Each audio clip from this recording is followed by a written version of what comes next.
Okay, welcome back to my Let's Play of Bloodborne on the PS4. Last time we took care of, Marigo's wet nurse, I guess. Which I didn't really talk about. Marigo was, I guess, another Great One baby, I suppose, which is why we got an umbilical cord.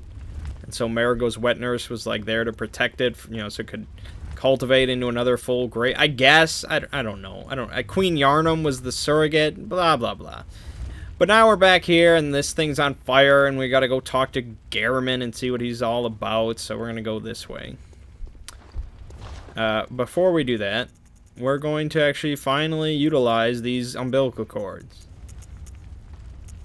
which each say a different thing. Actually, this one says third umbilical cord precipitated the encounter with the pale moon, which beckoned the hunters and conceived the hunter's dream, which is just like, okay, those are words. Odin, the formless Grey One, is no different. To think it was corrupted blood that began this eldritch liaison. Okay. Provost Willem sought the cord in order to elevate his being and thoughts to those of a Great One by lining his brain with eyes, the only choice he knew if man were to ever match their greatness, and there is capitalized. This cord granted Mensa's audience with Marigo, but resulted in the stillbirth of their brains. Okay, I don't know. I'm not a lore guy, just wait for Vadi or something to tell you what's up. And then we get here to like one of the coolest looking areas of the whole game, because there's all these flowers and the moon and, oh man, yeah, it's so cool. It's so cool. Good hunter, you've done well. The night is near its end. Now, I will show you mercy. You will die, forget the dream, and awake under the morning sun. You will be freed from this terrible hunter's dream. Okay. So, you can submit your life, which means he just kind of decapitates you and the game is over. And this is basically the option for speedrunners. Or, those that, I guess, just want the game to be over and they never want to touch it again, but they want to say they finished it, so they submit their life and it's over. I don't know. Otherwise, you refuse.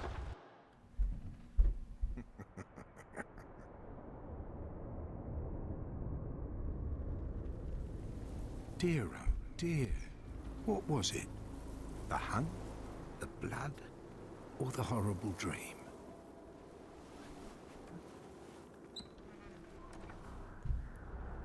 Oh, it doesn't matter.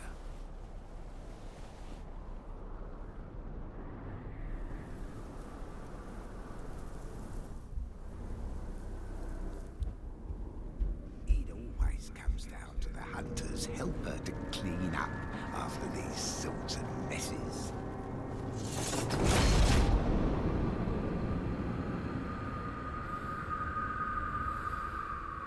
Tonight, Yeah. Gammon joins the hunt. Yeah. And those with keen eyes and sound minds may realize that we didn't actually use the freaking umbilical cords. Change anything. Hold on. So I guess we're just going to kind of let him wander around. So each one of these gives us 3 insight. We only need to consume 3 of them, but since I have him, I'm probably going to consume all of them. God, I have too many items. Oh, I have to get through all those. Luckily, Garriman's not too angry right now. He will be in a little bit, but... Hold on, Garriman, I gotta consume these eldritch abominations. I'm eating umbilical cords, don't sweat it. Okay, just one more. Why did I go down again? No, screw off! Go up, man, go up. And keep moving. There, max out at 99 insight. Here we go. Right, forgot what I was doing. I forgot for a brief moment that I don't use firearms, so this may be... Okay, that's problematic.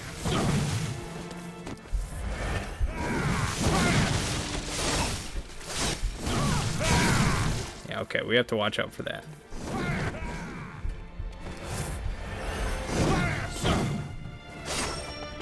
Nope. Nope. Yeah, the lunge on... He's got, like, commando lunge from Modern Warfare 2. It's crazy. Like, he, like, teleports, basically. So this is why I bought so many healing vials, because this may take us a few tries. Especially if I can't freaking... Which I can.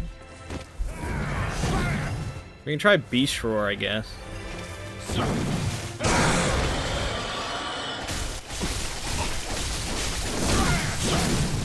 I mean, if we just do that a few times, we'll out-damage him.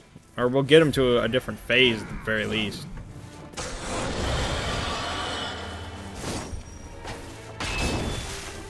Okay, so now he brings out his gun. He thinks he's Billy Badass.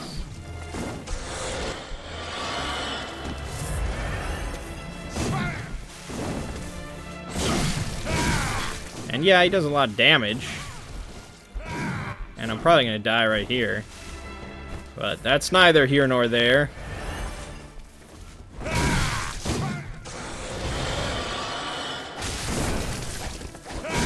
He's so quick. They just wanted to be like, oh, you thought he was some cripple in a wheelchair, but he's so fast, look at him.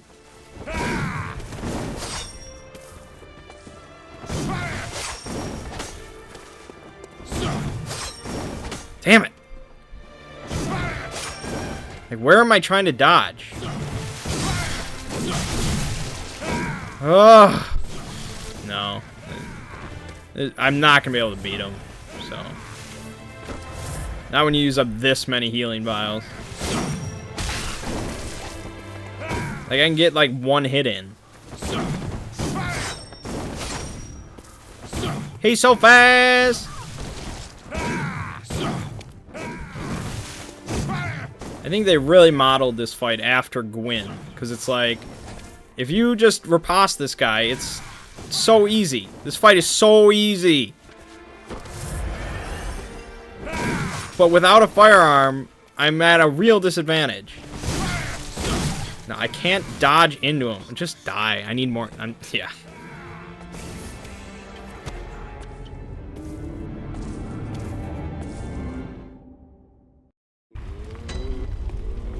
Alright, so, yeah, it's gonna be tricky.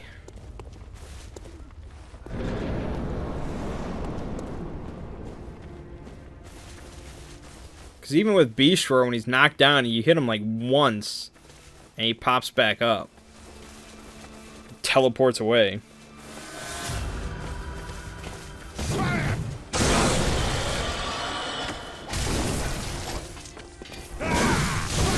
Bullshit! Oh my god.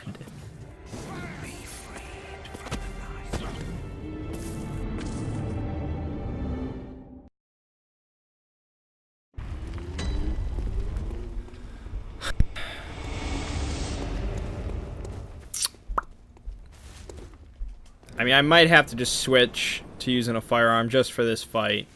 I don't really want to, but it's going to take me a lot of attempts otherwise. And I'm not that professional.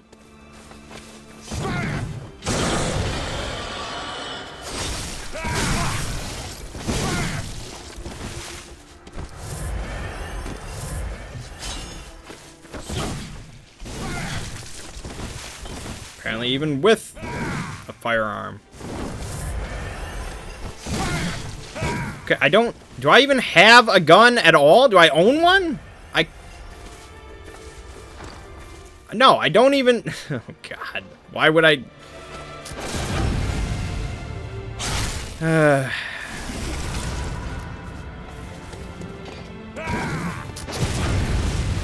Like, it's such a freaking joke being able to parry. Like, if you don't use a gun, that is the true challenge of this game.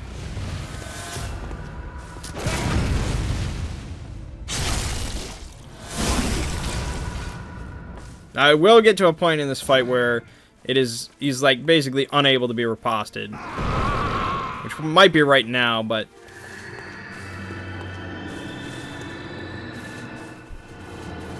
he's like, yeah, you can see he's like praying to the moon basically.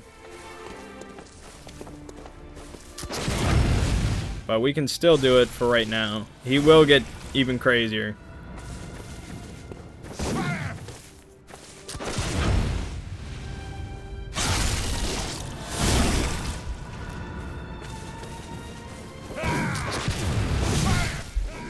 It might be at this point. Hold on. Oof. Nope. Shit. It's not... I mean, it's a cool fight. And I guess if I was better at it, I'd probably enjoy it more. But it is what it is. I did this on my second attempt, I think, my first playthrough. And I beat him, like, I finally beat him with 0 blood vials and 0 bullets. It was pretty crazy.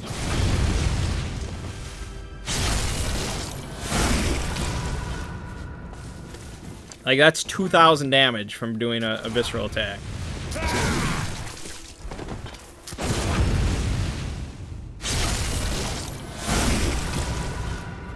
You're not going to really compete with that.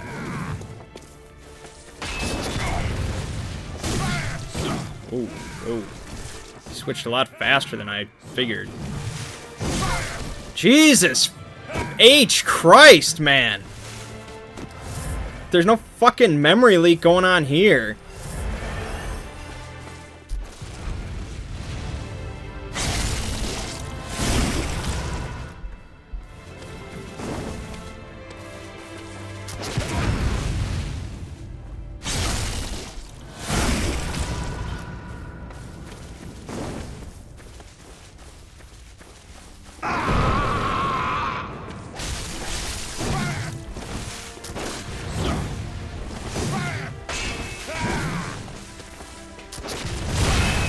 Jesus.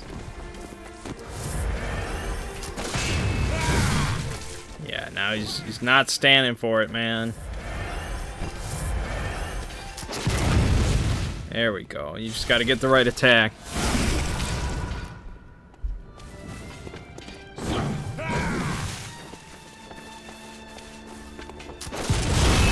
Nope, not that one. Luckily that one doesn't hurt too much. No.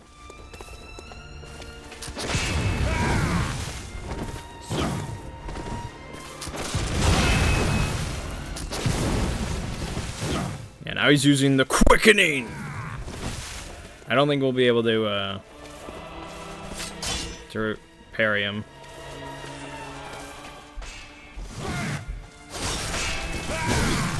No, there's a very specific attack we need him to do, where we can just kind of hit and run.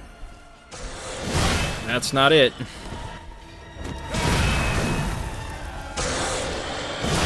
Oh, he can't even be beast roared at this point. Yeah, he also used up my bullets.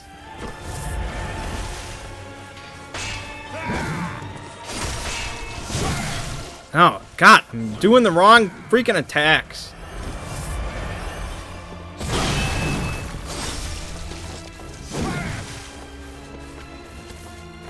There is one that he must do. Not that one. Yes, I will probably die. Okay, that's the one we need him to do, is to kind of slam down with the scythe. We need to bait out the, that one. Okay. We just keep this cycle up, and, he will die.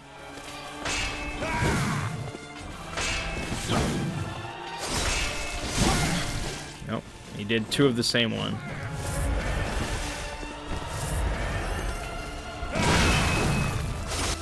There we go.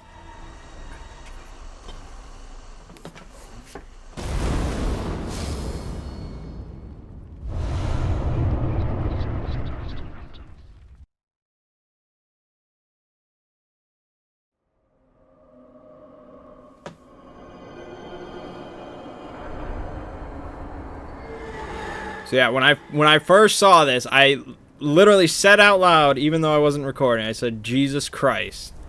Which is kind of appropriate, I guess. And then I'm like, why are you approaching it? Stab it quickly many times. And then it grabs you and it wants to seduce you. It's like, hey, baby. It's like, oh, God, oh, God. But then it kind of recoils. And if you didn't consume 3 umbilical cords, you'll get a different ending. The ending that I showed in my little montage video. If you have consumed them, then you kind of reject his impregnation, and now we fight the freaking moon presence, of which I've never fought before, so I have no idea how this is going to go. I also have 3 blood vials.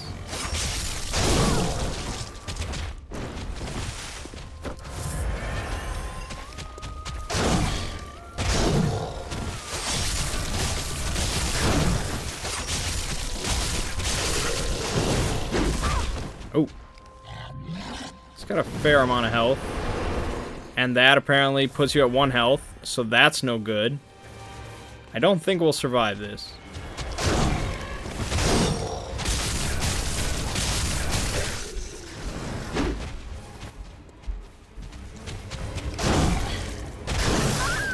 Nope. I hope we can fight him again, but I don't know, as I've never fought him before.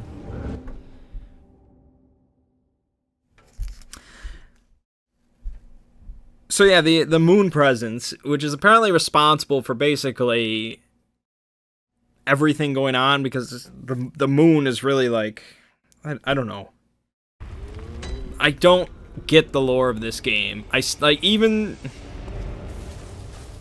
Dark Souls 1 did it so well, where it's like there is so much going on in the background, but the basic plot you basically understood. You know, I mean, we didn't really get all the idiosyncrasies and stuff until later, but the whole kind of lighting the fire and Gwyn and all that, we got that. This is just so Lovecraftian and cosmic. Cosmic encounters, man.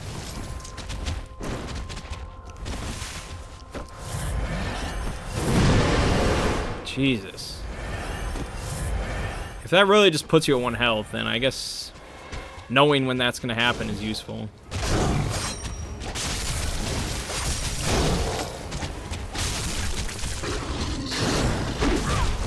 Ugh.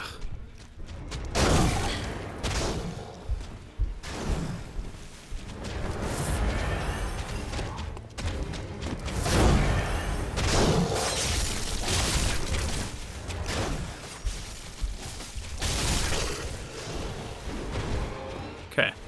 If we just do the dash attack, I think the dash attacks are really good.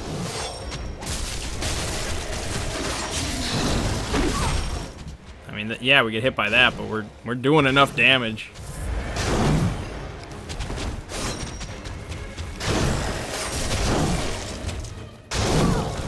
I do think Gehrman is like a better final boss than this guy. This guy just looks like, you know, like a mini boss. Gehrman is like, holy shit, you know?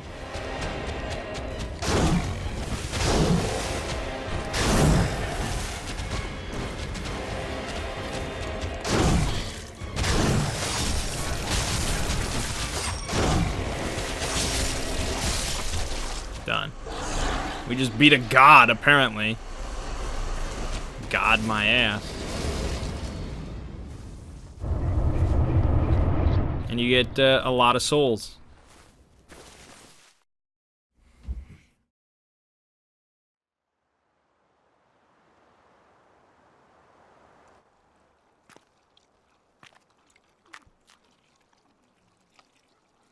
Are you cold?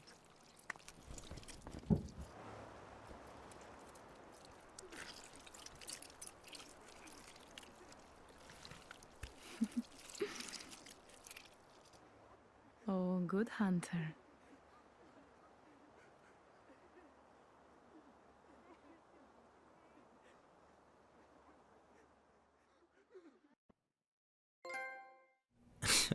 Yeah, so that reminds me of Men in Black when Will Smith delivers that little alien baby.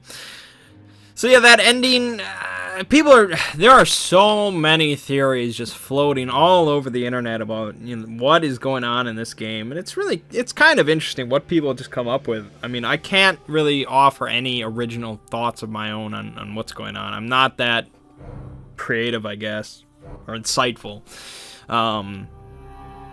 Some people say that alien that little slug thing is you reborn as a god now. Others say that is just a other generic baby, alien baby, Great One baby. And because she says, "Oh, good hunter," which some think is referring to you as the little slug, or she could just be saying "good hunter" for, you know, delivering this to you. But it's also, either way, people are very interested in the idea that the doll takes on a instantly motherly figure to this little slug Great One. You know, why does she do that? You know, what happens then to the dream? What happens to you? None of these things are really answered. Like, this game feels the vaguest of all the From Software Souls-esque games. Like, there's really, you don't really get many answers about what happens or what's going on or anything like that. Again, this is just, it's very early on, and people that are very good at piecing together lore, and the guidebook might piece some stuff together, and more info comes in later down the line, of course. But yeah, it's pretty vague from my standpoint. Okay, so now I can give my proper review of Bloodborne. I've played through it twice now. I've done most of what the game has to offer other than Chalice Dungeon, so I won't really touch on that. As I said before, I would rank it as Dark Souls is still the top, still the king, because it's basically a masterpiece. Like, as far as video games from the last 15 years go, Dark Souls does something so unique and so right that it just, you know. I like Demon Souls. I would rank Demon Souls at like 3rd on the list, but Demon Souls at this point feels dated, and I don't just mean that in like, oh, it's like 6 years old at this point, oh, I only like really new game. You know, I don't mean in that. I just mean that the series itself has evolved and moved along to the point where going back to the... It's like playing Warcraft 1 compared to Warcraft 3, you know? It's just... It's been improved upon, you know? They didn't perfect it with Demon Souls. I think they... I can't say they perfected it with Dark Souls, but they massively improved it. Dark Souls 2, you know, Miyazaki left, and it just kind of felt more like... I think it felt like the most cash-in of the series. And so then Bloodborne comes in, Miyazaki's back, PS4 exclusive, you know, back where it kind of started, and the fact that it's not a Souls game, I think is really interesting, because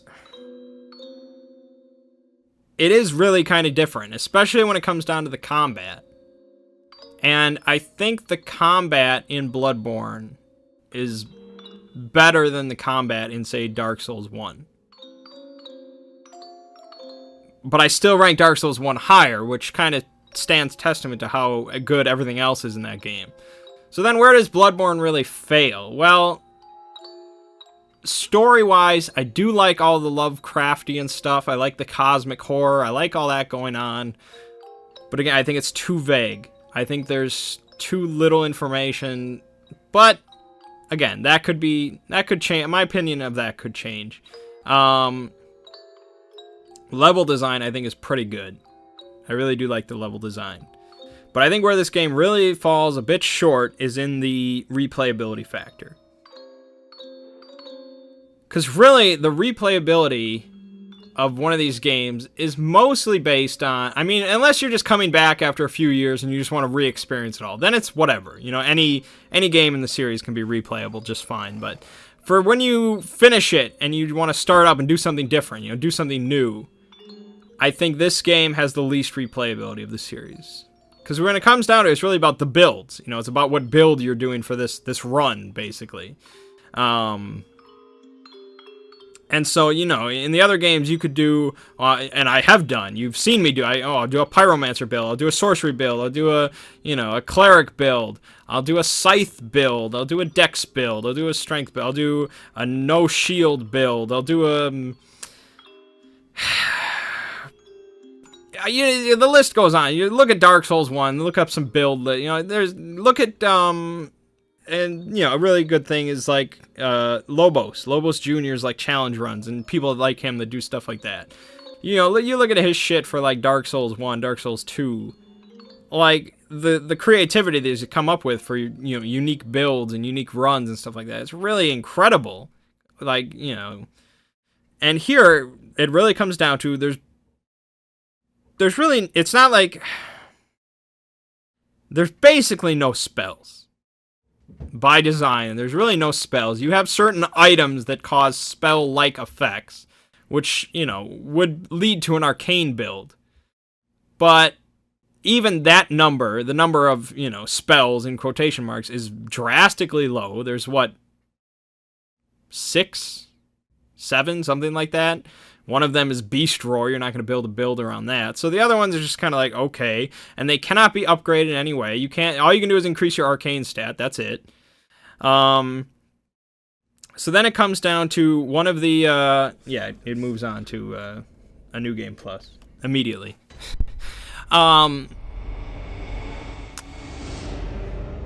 You basically just have the weapons. You have each weapon. And so you have the saw cleaver, you have the hunter axe, the cane. I think there's like 12 or so weapons, which is, as everyone remarks, you know, drastically smaller list.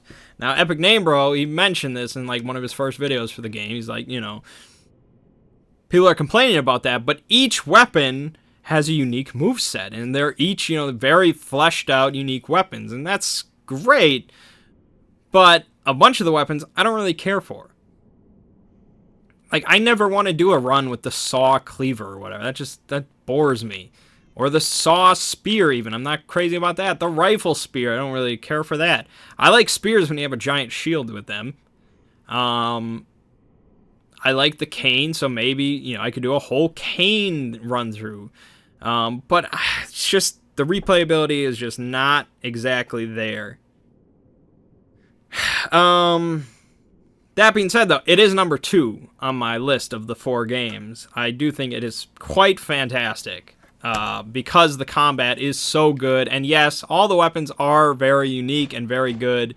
You know, the Kirk Hammer is the Kirk Hammer is basically the greatest weapon ever designed for any game or anything ever. It's incredible, and I love it.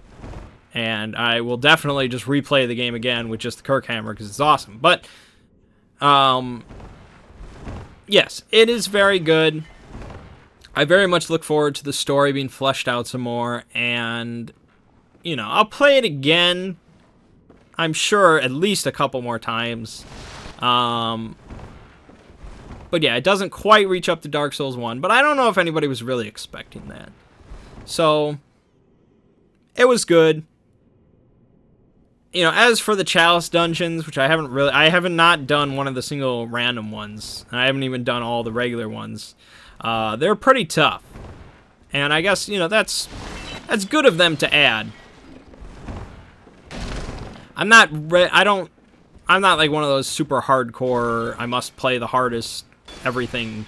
You know, you've never seen me once play a game on the hardest difficulty or anything like that. That's just not how I like to game. So I don't think I'm good enough at this series to really delve into Chalice Dungeons that much. But that's nice that they throw it in there. But I kind of wish they would have just spent that time focusing on more regular content, you know. But I'm sure we'll have DLC for this game, so I very much look forward to that. I hope you look forward to watching me play through it.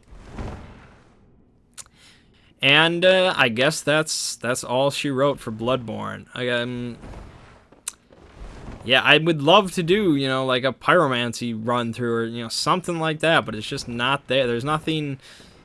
I don't know what really fun runs people are doing for this game. I mean, you could do... And even, like... It takes a while to, like, get to some of the items and weapons and stuff that would be fun. Like the katana, the Chikage or whatever. Like, that's a bit of ways. I guess you could do the Forbidden Forest jump, so you could kind of glitch the game, and then run and get the summons, and then you go to the witch's place, and then you go to Canehurst, and you run through there real quick. I guess you could do it fairly quickly.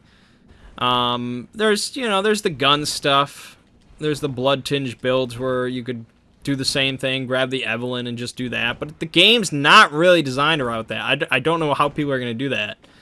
I guess you do, you know, count. If you don't ever get hit, you can use all your blood vials and stuff.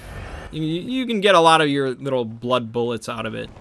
I guess it could work. There's some potential there, but nowhere near as much as the other Souls games. But maybe that's all right, you know. Maybe a game doesn't need that much replayability. But I think that's going to be it for this. So, my name is Mangg. The game you just finished watching is Bloodborne. And I'll see you fine folks around.